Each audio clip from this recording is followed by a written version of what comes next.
속삭이를 해줄 때마다 아기가 우나요? 나름 속삭이를 잘 싼 것 같은데 쉽게 풀려버리기도 하죠.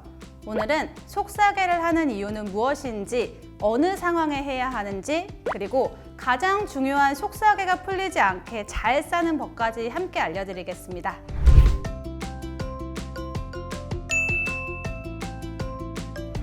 안녕하세요, 안소영입니다. 아이를 출산하고 처음 모자동실 시간을 맞이하면 수유, 트림시키기, 기저귀 갈기 등 처음 해보는 일이 참 많을 거예요.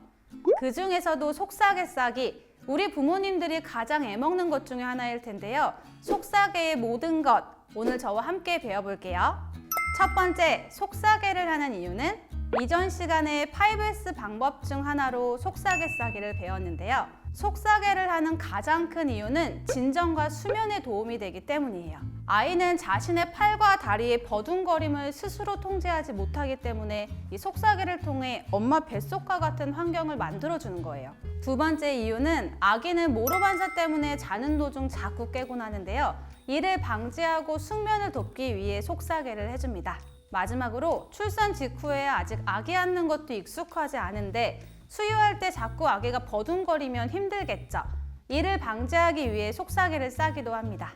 두 번째, 속삭이를 안 풀리게 싸는 법. 아마 우리 부모님들이 가장 궁금해하시는 것이 바로 속삭이를 안 풀리게 싸는 법일 텐데요. 먼저 속삭이 윗부분은 직사각형이 되도록 적당히 접어주세요. 만약 속삭이가 짧다면 접지 않아도 좋습니다.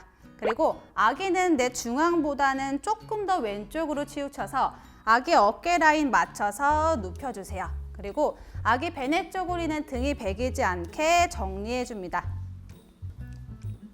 지금부터가 중요한데요. 아기 손이 웅크려져 있는 자세로 하면 울며 버둥거리다가 금방 풀려버려요. 그래서 아기 오른손 먼저 차렷 자세로 이렇게 잡아주고요. 속삭이를 약간 팽팽한 상태로 잡아당겨서 반대쪽 겨드랑이 안쪽으로 부모님 기준 오른쪽으로 넣어주세요. 그리고 반대쪽도 똑같이 차렷 자세로 이렇게 잡아주면서 반대쪽으로 속삭이를 감싸줍니다. 그럼 아래에 길게 꼬리가 남죠.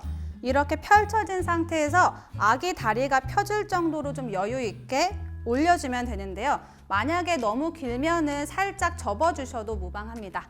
그래서 이렇게 올린 상태에서 부모님 기준 오른쪽에서 왼쪽으로 감싸고 왼쪽에서 반대쪽 마저 감싸서 이렇게 남은 꼬리는 고정을 하면 끝입니다.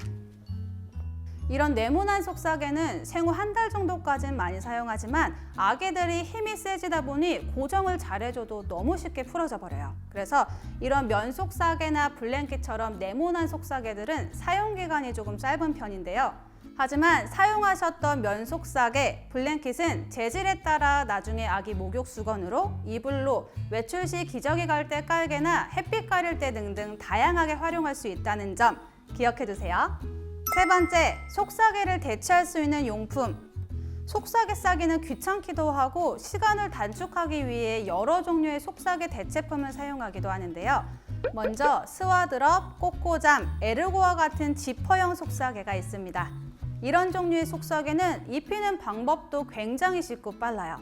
속삭이 위에 아기를 눕히고 양손을 넣어준 다음 이렇게 지퍼만 쭉 올리면 되니 되게 편해요. 그리고 지퍼도 2개가 달려 있어서 기저귀 갈 때 아래 지퍼 열고 다리를 빼서 기저귀를 갈아주면 되니 굉장히 편합니다. 체중에 따라 사이즈도 달라지는데요. 모로반사 때문에 속삭이를 사용하는 건데 신생아 때 얼마 못 입혀서 아깝다고 처음부터 너무 큰 사이즈를 구매하는 부모님들도 계세요. 그런데 이런 경우 몸을 꽉 감싸주지 못해 제대로 효과를 보기 힘듭니다. 그리고 팔만 감싸는 스트랩형, 수트형 스트랩, 스와들미도 있는데요. 열이 많은 아기나 팔만 고정하고 싶을 때 이렇게 사용하기 좋아요. 스트랩 대신 청기자기 같은 것으로 대체하기도 하고 모로반사를 잡아주는 이불을 사용하거나 내복 바지에 손을 이렇게 넣어서 고정해주기도 해요. 이렇게 속삭이 종류가 다양하니 엄마나 아기가 사용하기 편한 제품으로 선택해주시고 계절에 따라 재질 또한 다르니 무더워지는 여름엔 메쉬 소재처럼 얇고 시원한 소재로 입히는 것을 추천합니다. 네 번째, 속삭이는 하루 종일 해줘야 될까? 평소에 놀 때도 속삭이를 해주는 부모님들 많이 계시죠? 하지만 아이들이 직접 손도 움직여보고 다리도 움직여봐야 감각을 익히고 발달하는 데 도움이 됩니다. 아기의 뇌는 1년 동안 폭풍적으로 성장하고 발달하는데 종일 속삭이를 해주게 되면 아무래도 다양한 자극을 받게 되는데 제약이 있겠죠. 그렇기 때문에 아기가 활동할 땐 풀어주고 뒤집기를 시작한 시기라면 잠잘 때도 풀어주셨으면 좋겠어요. 신생아 시기에도 속삭이를 답답해하는 아기들이 있는데요. 속삭이가 필수는 아니기 때문에 이런 아이들에겐 해주지 않아도 됩니다. 오늘은 속삭이를 왜 하는지, 어떻게 하면 잘 사용할 수 있는지에 대해서 알아보았습니다. 모든 아이에게 다 필요한 것은 아니지만 적절하게 사용한다면 육아에 큰 도움을 받을 수 있는 게 이 속삭이인데요. 오늘 배운 내용 잘 참고하셔서 적용해 보시기 바랍니다. 교보생명이 평생 든든한 여러분의 멘토가 되어 드리겠습니다. 궁금한 점은 언제든 댓글로 남겨주세요.